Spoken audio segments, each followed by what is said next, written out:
Assalamu alaikum, chers frères et sœurs. Imaginez un instant, le jour du jugement. Une foule immense, des visages marqués par l'angoisse, des cœurs tremblants devant l'immensité de la justice divine. Tout le monde attend son tour, chacun espérant la miséricorde d'Allah et redoutant l'interrogation. Pourtant, au milieu de cette foule, un groupe particulier se détache. Ces gens, bénis et choisis, avancent directement vers les portes du paradis, sans question, sans jugement, accueillis par les anges dans une sérénité absolue. Et si je vous disais qu'il est possible, pour vous comme pour moi, de faire partie de ce groupe? Ces personnes ne sont pas des prophètes, ni des anges, mais des croyants ayant incarné des qualités si précieuses qu'Allah leur a réservé cette immense faveur.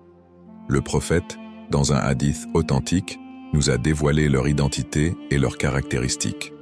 Il nous a également donné des clés pour marcher sur leurs traces, pour vivre une vie qui nous rapproche de cette grâce inimaginable.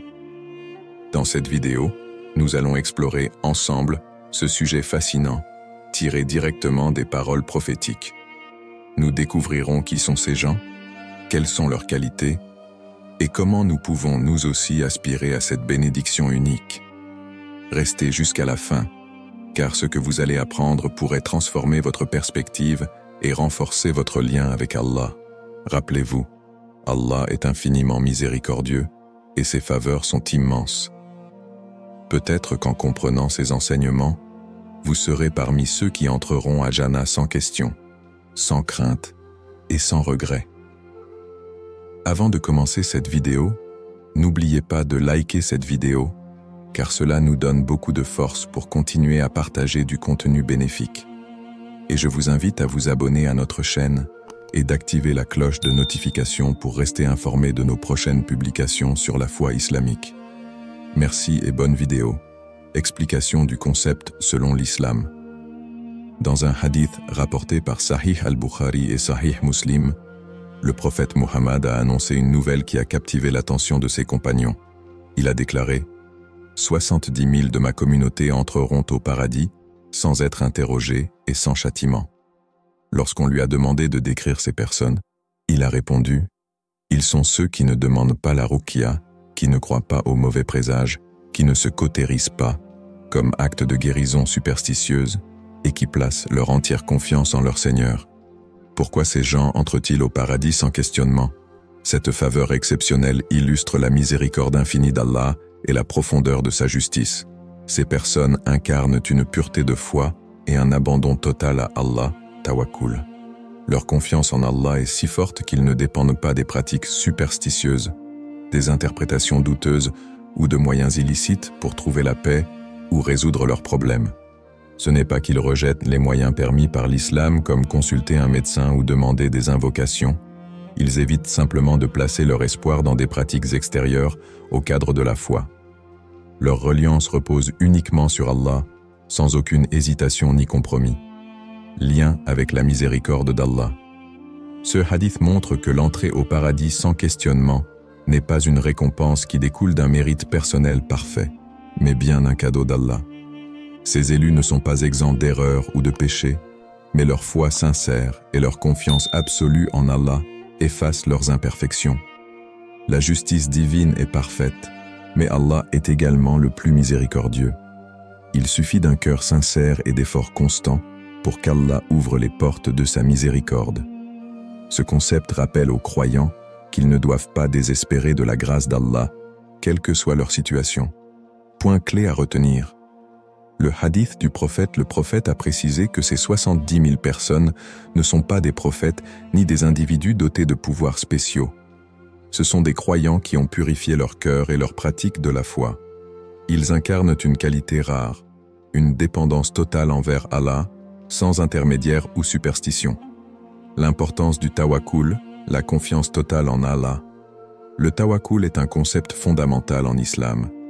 Il signifie s'en remettre complètement à Allah, tout en utilisant les moyens licites pour atteindre ses objectifs. Exemple tiré de la vie du prophète, lors de la bataille de Badr, le prophète a invoqué Allah avec ferveur tout en préparant son armée avec soin. Cela montre que le tawakkul n'exclut pas l'effort humain. Les élus mentionnés dans ce hadith sont ceux qui ont atteint un niveau de confiance absolue, où leur cœur est totalement détaché des illusions du monde. Ces bénédictions sont accessibles à tous les croyants sincères. Il est crucial de comprendre que ces privilèges ne sont pas réservés à une élite spécifique. Tout croyant qui s'efforce de développer ces qualités peut aspirer à cette faveur. La porte du paradis est grande ouverte pour ceux qui purifient leur foi, abandonnent la superstition et placent leur confiance en Allah. Allah, dans sa miséricorde, ne demande pas la perfection. Ce qu'il demande, c'est une foi sincère, un effort constant et une reliance complète sur lui. En conclusion, ce hadith est une source d'espoir et de motivation pour chaque croyant. Il nous enseigne que la voie vers le paradis commence par une transformation intérieure. Purifier notre cœur, renforcer notre tawakkul et abandonner toute forme de pratique qui dilue notre foi. Ces qualités, bien qu'exigeantes, sont accessibles à tous ceux qui cherchent à plaire à Allah. Caractéristiques des personnes qui entreront à Jannah sans questionnement. Dans les hadiths authentiques rapportés par Sahih al-Bukhari et Muslim, le prophète Mohammed a décrit avec précision les traits distinctifs des 70 000 croyants qui entreront au paradis sans questionnement ni châtiment. Ces qualités, bien qu'elles semblent exigeantes, sont accessibles à tout musulman sincère. Analysons ces caractéristiques et comprenons leur profondeur spirituelle. Première, ils ne demandent pas à d'autres de pratiquer la ruqya. La première qualité décrite est leur indépendance spirituelle. Ces croyants ne demandent pas à d'autres de pratiquer la ruqya sur eux. La ruqya, un ensemble d'invocations coraniques pour se protéger ou se soigner, est une pratique permise et bénéfique en islam. Cependant, ces individus ne sollicitent pas les autres pour cela, car ils s'appuient exclusivement sur Allah pour leur guérison et leur bien-être. Pourquoi cette qualité est-elle importante? Elle reflète un niveau élevé de tawakkul, confiance en Allah. Ces croyants comprennent que toute guérison vient uniquement d'Allah et ne ressentent pas le besoin de dépendre d'un intermédiaire, même pour des pratiques permises. Leur reliance directe sur Allah purifie leur foi et renforce leur lien avec lui. Attention, cela ne signifie pas qu'il est interdit de demander la ruqya ou d'aider quelqu'un en la pratiquant. Ce groupe béni préfère simplement ne compter que sur Allah pour chaque difficulté. 2. Ils ne pratiquent pas le tatouage ou n'y croient pas pour des bénéfices spirituels. Ces croyants évitent strictement les pratiques comme le tatouage, cautérisation dans certaines interprétations, pour des raisons superstitieuses ou spirituelles. Dans le contexte du hadith, il s'agit d'une interdiction d'utiliser des moyens contraires à la foi pour obtenir des bénéfices ou se protéger du mal. Lien avec la foi dans les moyens licites. En islam, les moyens utilisés pour atteindre un objectif doivent être conformes à la charia. Ceux qui placent leur confiance en des pratiques interdites ou douteuses démontrent une faiblesse dans leur reliance sur Allah. Les croyants mentionnés dans le hadith évitent ces pratiques et placent toute leur confiance dans les moyens permis et légitimes. Exemple de pratiques licites. Utilisation de remèdes naturels approuvés par la charia. Recherche d'un traitement médical en complément d'une foi sincère en Allah.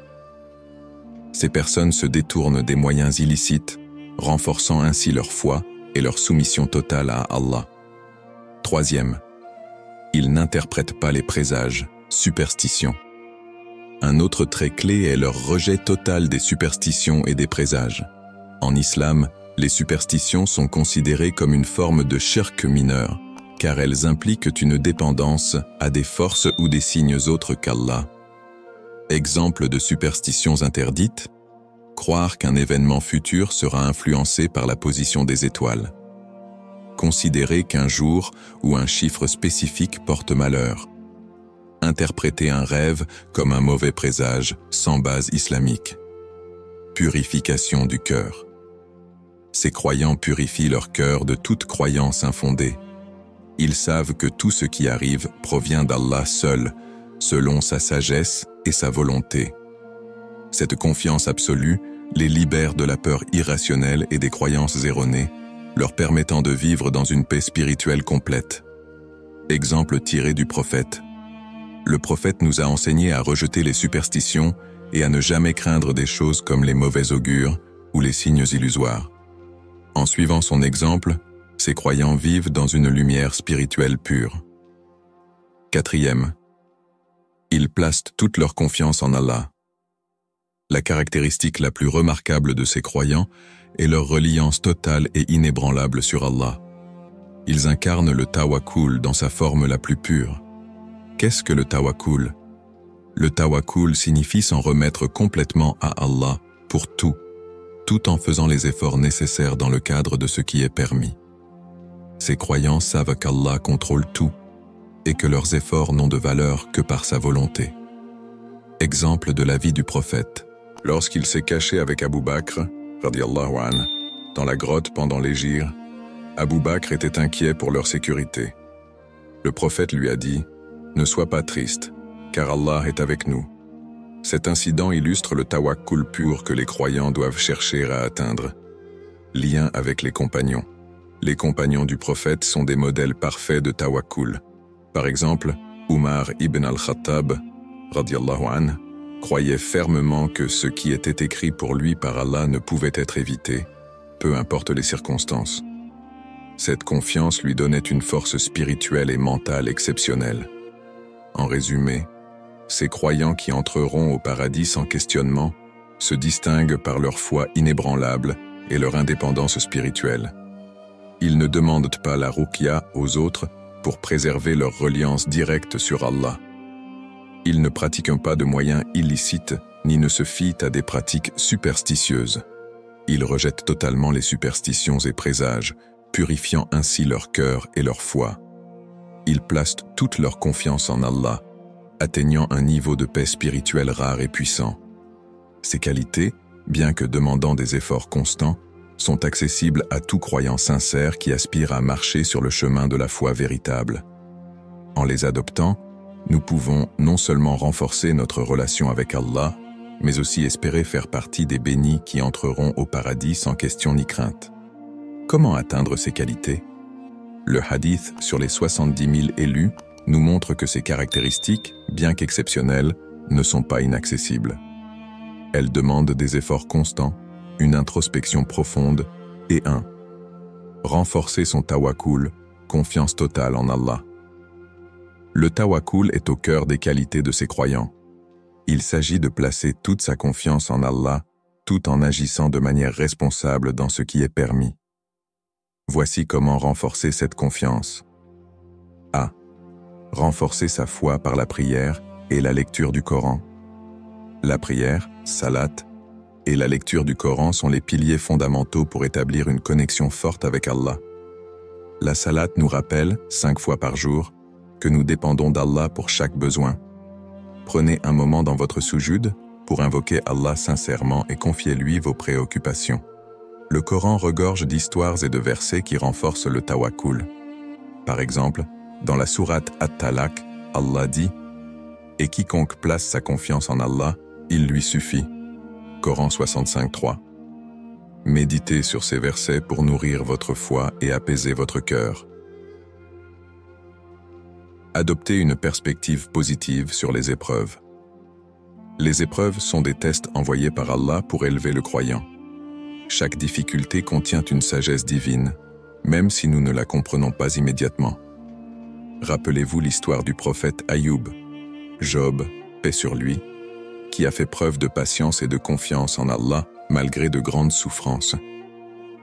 Transformez chaque épreuve en une opportunité de renforcer votre reliance sur Allah en récitant souvent « Hasbunallahu wa ni'mal wakil » Allah nous suffit, il est le meilleur garant. C. Évitez la dépendance excessive envers les autres. La dépendance excessive, qu'elle soit matérielle ou spirituelle, affaiblit notre reliance sur Allah. Pratiquez l'autonomie dans les petites actions quotidiennes, comme résoudre un problème sans immédiatement chercher l'aide d'autrui. Apprenez à vous tourner d'abord vers Allah dans vos invocations, avant de chercher des solutions humaines. 2. Les efforts pour purifier son cœur. La purification du cœur, taskiya, est essentielle pour développer une foi pure et sincère. Voici des moyens pratiques pour y parvenir. A. Développer une intention sincère dans chaque action. En islam, chaque action, même ordinaire, peut devenir un acte d'adoration si elle est faite pour plaire à Allah. Avant de commencer une tâche, demandez-vous « Pourquoi est-ce que je fais cela ?» Si la réponse est liée à la satisfaction d'Allah, votre intention est pure. Pratiquez l'invocation enseignée par le prophète « Ô Allah, purifie mon cœur de l'hypocrisie et mes actions de l'ostentation. » B. Lutter contre les pratiques contraires à la foi. Les superstitions et autres pratiques non islamiques affaiblissent la foi et introduisent un doute dans le cœur. Remplacez toute croyance superstitieuse par un rappel divin. Par exemple, au lieu de craindre un jour de malchance, rappelez-vous qu'Allah est le maître de chaque jour. Apprenez les invocations authentiques pour chaque occasion, voyage, maladie, peur, afin de vous armer spirituellement contre les influences externes.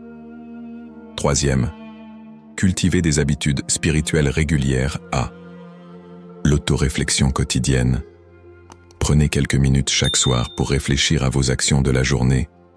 Avez-vous agi avec confiance en Allah ou avez-vous laissé le doute s'installer? Vos intentions étaient-elles dirigées vers Allah ou influencées par l'approbation des autres? B. La pratique du dhikr, rappel d'Allah. Le dhikr constant apaise le cœur et renforce la foi. Les invocations comme Subhanallah, Alhamdulillah et Allahu Akbar nous recentrent sur Allah et éloignent les distractions du dunya, monde. Quatrième, évitez les pratiques superflues et nuisibles à simplifiez votre relation avec Allah. L'islam est une religion de simplicité et de sincérité. Évitez de compliquer votre foi avec des pratiques non fondées ou des coutumes superflues. Concentrez-vous sur l'essentiel. Prière, jeûne, charité et bon comportement. Abandonnez toute action qui ne rapproche pas de l'agrément d'Allah Bobé. Développez un cœur détaché du matérialisme. Un cœur attaché aux biens de ce monde est plus vulnérable au doute et à la dépendance. Rappelez-vous que tout dans ce monde est temporaire. Cherchez plutôt les récompenses éternelles auprès d'Allah. Pratiquez l'aumône, sadaqa, régulièrement, même avec de petites sommes, pour purifier votre richesse et détacher votre cœur du matérialisme. Exemple inspirant, la vie des compagnons. Les compagnons du prophète soient nos modèles. Leur reliance totale sur Allah était manifeste dans chaque aspect de leur vie. Abu Bakr as-Siddiq, radiyallahu anhu, il a tout donné pour l'islam sans craindre de manquer, car il savait qu'Allah est le pourvoyeur. Umar ibn al-Khattab, radiyallahu anhu, il disait souvent « Si tout le monde devait entrer en enfer, sauf une personne, je prierais pour être cette personne. » Cette phrase reflète son équilibre parfait entre crainte et confiance en Allah. Conclusion. S'efforcer, pas être parfait. Il est important de comprendre que ces qualités ne demandent pas la perfection absolue. Allah regarde nos intentions et nos efforts. Ce qui compte, c'est de chercher à se rapprocher d'Allah, étape par étape, avec sincérité et persévérance. Commencez aujourd'hui en renforçant votre foi, en purifiant votre cœur et en plaçant toute votre confiance en Allah. Vous verrez alors comment Allah ouvrira les portes de sa miséricorde, et peut-être serez-vous parmi les bénis qui entreront à Jannah, sans question ni châtiment. L'importance de l'intention, niyya, dans l'islam. En islam, l'intention, niyya, est l'essence de toute action.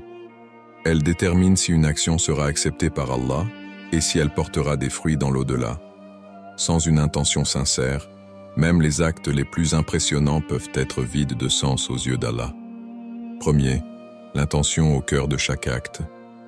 Le prophète Muhammad a dit « Les actions ne valent que par leurs intentions et à chacun selon son intention. » Sahih al-Bukhari et Sahih Muslim. Cette parole montre que l'intention est le facteur décisif derrière la valeur d'un acte. Deux personnes peuvent accomplir le même acte, mais leurs récompenses diffèrent selon leurs intentions. Exemple concret, Une personne peut donner de l'argent en aumône pour être vue et admirée par les autres. Cette action, bien qu'en apparence noble, sera rejetée par Allah. Une autre personne donne la même somme uniquement pour chercher l'agrément d'Allah. Son acte sera immensément récompensé. La niya transforme donc une action ordinaire en un acte d'adoration lorsqu'elle est dirigée vers Allah. 2. Transformer des actions ordinaires en adoration. La beauté de l'islam réside dans sa capacité à intégrer la spiritualité dans chaque aspect de la vie. Grâce à une intention sincère, même des actions banales comme travailler, manger ou se reposer peuvent devenir des moyens d'obtenir des récompenses spirituelles. Exemple pratique, travailler. Si une personne travaille pour subvenir aux besoins de sa famille tout en cherchant l'agrément d'Allah, son travail devient un acte d'adoration. Se reposer. Si un croyant dort avec l'intention de recharger son énergie pour adorer Allah le lendemain, son sommeil devient un acte méritoire. L'intention agit comme une lumière intérieure qui guide chaque acte vers Allah. 3. Lien avec l'entrée au paradis sans questionnement. L'intention pure joue un rôle crucial pour atteindre le niveau de foi décrit dans le hadith des 70 000 élus. Ces croyants ne se distinguent pas uniquement par leurs actions, mais aussi par la sincérité qui les anime. Pourquoi l'intention est-elle si importante?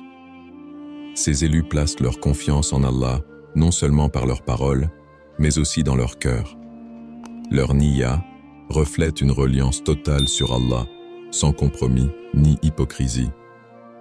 Même dans les moments les plus ordinaires, leur intention est dirigée vers la satisfaction d'Allah, ce qui élève leurs actions au rang d'adoration. Un croyant sincère sait que tout acte, aussi petit soit-il, peut être un moyen de se rapprocher d'Allah. 4. Éviter les pièges liés à l'intention. La niya doit être constamment renouvelée et protégée des influences négatives, telles que le riya, ostentation. Chercher l'approbation des autres au lieu de l'agrément d'Allah. L'hypocrisie. Agir pour des raisons autres que la foi, comme l'intérêt personnel ou la peur du jugement des autres. Conseil pratique. Avant chaque action, prenez un moment pour examiner vos intentions. Posez-vous cette question. Est-ce que je fais cela pour plaire à Allah ou pour d'autres raisons? 5. Exemple inspirant. La simplicité d'un acte avec une intention pure. Un jour, un homme a demandé au prophète « Quels sont les actes qui m'amèneront le plus près d'Allah ?» Le prophète a répondu « Un cœur pur et une langue véridique. » Cela montre que l'intention pure est plus importante que la grandeur de l'acte. Un croyant qui se lève chaque matin en se disant « Aujourd'hui, je vais vivre pour plaire à Allah, peu importe les épreuves », peut espérer faire partie de ceux qui entreront au paradis sans questionnement. 6. Une pratique quotidienne pour purifier son intention. Pour renforcer et purifier sa niya, adoptez ces habitudes. Avant chaque prière, prenez 1 minute pour renouveler votre intention. Dites intérieurement « Je prie uniquement pour l'agrément d'Allah ». Pendant les actes de la vie quotidienne, comme cuisiner ou conduire, rappelez-vous qu'en les faisant avec une intention pure, vous pouvez être récompensé par Allah. Après chaque journée, faites une introspection. Avez-vous agi avec sincérité ou cherché à impressionner les autres? Conclusion. La niya. Un chemin vers le paradis. L'intention pure est une clé spirituelle puissante. Elle transforme des actions simples en actes d'adoration et ouvre les portes de la miséricorde divine. Si nous voulons espérer être parmi ceux qui entreront au paradis sans question, nous devons constamment purifier notre intention, diriger chaque acte vers Allah et rejeter les distractions de ce monde. Même les gestes les plus simples, s'ils sont faits pour plaire à Allah, peuvent être une source de bénédiction immense. Que chaque souffle, chaque pas et chaque pensée soient orientés vers Allah, afin que nos actions, grandes ou petites, nous mènent à la félicité éternelle. Rappel inspirant. La miséricorde d'Allah. La miséricorde d'Allah est une des plus grandes bénédictions offertes à l'humanité. Elle transcende nos actions imparfaites et illumine même les cœurs les plus chargés. Ce rappel est essentiel pour comprendre que ceux qui entreront au paradis, sans questionnement, ne doivent pas leur statut uniquement à leurs actions, mais avant tout à la miséricorde infinie d'Allah. Un cadeau d'Allah, au-delà des actions humaines, Allah, dans sa sagesse infinie, ne juge pas uniquement selon le nombre ou la grandeur des actions, mais selon l'état du cœur et la sincérité de l'intention. Hadith clé.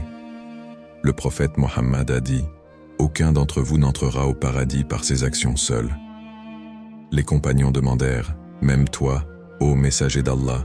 Il répondit « Même moi, à moins qu'Allah ne m'enveloppe dans sa miséricorde. » Sahih al-Bukhari et Muslim. Cela montre clairement que l'accès au paradis, et a fortiori l'entrée sans questionnement, n'est pas une récompense strictement méritée, mais un don immérité de la part d'Allah. 2. La justice divine. Allah n'exige pas l'impossible. Allah connaît les limites de chaque individu et n'impose à personne une charge qu'il ne peut supporter. Il est dit dans le Coran, « Allah n'impose à une âme que ce qu'elle peut supporter. » Coran 286. Même les élus parmi les 70 000 n'étaient pas des êtres parfaits. Leur qualité exceptionnelle réside dans leurs efforts sincères, leur reliance totale sur Allah et leur rejet des pratiques contraires à la foi. Un exemple inspirant. Un homme ayant tué 99 personnes chercha à se repentir. Malgré la gravité de ses péchés, Allah, dans sa miséricorde, l'a accepté en raison de son effort sincère pour se tourner vers lui. Sahih Muslim. Cela nous enseigne que ce n'est pas l'absence de péché, mais la sincérité du retour vers Allah qui compte. 3. Inspirer l'espoir. Allah est le plus miséricordieux. Personne n'est parfait et chacun commet des erreurs. Pourtant, la miséricorde d'Allah dépasse largement ses châtiments. Allah dit dans le Coran, « Dis, ô mes serviteurs qui avez commis des excès à votre propre détriment, ne désespérez pas de la miséricorde d'Allah, car Allah pardonne tous les péchés. Oui, c'est lui le pardonneur, le très miséricordieux. » Coran 39, 53. Point clé à retenir. Ne pas désespérer. Même si nos actions semblent insuffisantes, Allah regarde nos intentions et nos efforts. Faire confiance à sa miséricorde. Chaque prière, chaque invocation, chaque pas vers le bien est une preuve que le croyant est enveloppé par la miséricorde d'Allah. 4. L'effort sincère compte plus que la perfection. Allah ne demande pas la perfection, mais un effort constant vers lui. Une personne qui trébuche et se relève constamment pour chercher l'agrément d'Allah est plus proche de la miséricorde divine qu'une personne fière de ses bonnes actions. Conseil pratique. Multipliez les invocations comme « Ô Allah, enveloppe-moi de ta miséricorde et guide-moi sur le droit chemin. » Rappelez-vous que chaque bonne action, même petite, peut être une cause d'entrée au paradis grâce à la miséricorde d'Allah. Conclusion. Espoir et reliance totale en Allah. Les 70 000 élus ne sont pas des surhumains exempts d'erreurs, mais des serviteurs d'Allah qui ont mis toute leur foi en lui. Ce statut est une preuve de la justice et de la miséricorde divine. Nous ne devons jamais perdre espoir, même face à nos faiblesses. Allah est le plus miséricordieux, et tant que nous nous tournons sincèrement vers lui, il nous ouvrira les portes de sa grâce. Que cet espoir illumine nos cœurs et nous pousse à nous efforcer d'être parmi ceux qui, par sa miséricorde, entreront au paradis sans questionnement. Exemple tiré des compagnons et des pieux. L'histoire des compagnons du prophète est une source inépuisable d'inspiration. Ces hommes et femmes extraordinaires ont incarné les qualités de confiance en Allah et de reliance totale, offrant des modèles intemporels pour les musulmans de toutes les époques. 1. Abu Bakr as-Siddiq, radiyallahu anhu, un tawakkul inébranlable. Abu Bakr, le premier calife de l'islam, est l'exemple par excellence de la confiance totale en Allah. Un moment emblématique. Lors de l'hégire, lorsque le prophète et Abu Bakr se cachèrent dans la grotte de Thawr, les ennemis étaient si proches que leur voix pouvait être entendue. Abu Bakr, inquiet, murmura au prophète, « Si l'un d'eux regarde sous ses pieds, il nous verra. » Le prophète répondit avec une foi inébranlable, « Ne t'inquiète pas, Allah est avec nous. » Coran 9:40. Ce moment illustre le tawakkul exemplaire d'Abou Bakr et du prophète. Malgré la peur légitime, leur reliance sur Allah était absolue. 2. Le prophète Muhammad, le modèle ultime. Le prophète est l'incarnation même de la confiance en Allah. À chaque étape de sa mission, il s'est appuyé sur Allah, même dans les situations les plus difficiles. Exemple de Badr. Avant la bataille de Badr, alors que les musulmans étaient largement surpassés en nombre et en armes, le prophète passa une nuit entière en prière, implorant l'aide d'Allah. Sa foi fut exaucée et les musulmans remportèrent une victoire décisive. 3e inspiration pour notre quotidien. Ces histoires ne sont pas seulement des récits du passé, mais des leçons pour aujourd'hui. Abou Bakr nous enseigne à rester calme face aux défis, en se souvenant qu'Allah contrôle tout. Le prophète nous rappelle que même lorsque tout semble perdu, la reliance totale en Allah ouvre des portes inattendues. Comment l'appliquer? Lorsqu'une difficulté survient, répétez cette invocation « Hasbunallahu wa ni'ma al-wakil » Allah nous suffit et quel excellent protecteur. Imitez les compagnons en renforçant votre foi par des actes de dévotion et en abandonnant vos inquiétudes à Allah. Conclusion percutante et appel à l'action. Chaque croyant a la possibilité d'aspirer à cette bénédiction unique, entrer au paradis sans questionnement. Ces élus ne sont pas des êtres parfaits, mais des serviteurs d'Allah qui ont placé leur confiance totale en lui, purifié leurs intentions et évité les pratiques contraires à la foi. Ce chemin est accessible à tous, avec des efforts sincères, un tawakkul constant et une foi inébranlable. Rappelez-vous que même les plus petites actions, faites avec une intention pure, peuvent peser lourd dans la balance divine. Appel à l'action. Incarnez ces qualités dans votre quotidien. Faites preuve de tawakkul, purifiez votre cœur et éloignez-vous des superstitions et des pratiques contraires à l'islam. Implorons Allah pour qu'il nous compte parmi ces chanceux qui entreront au paradis sans questionnement. Peut-être que cette vidéo est votre rappel, votre signe pour commencer dès aujourd'hui. Que la paix et la bénédiction d'Allah soient sur vous.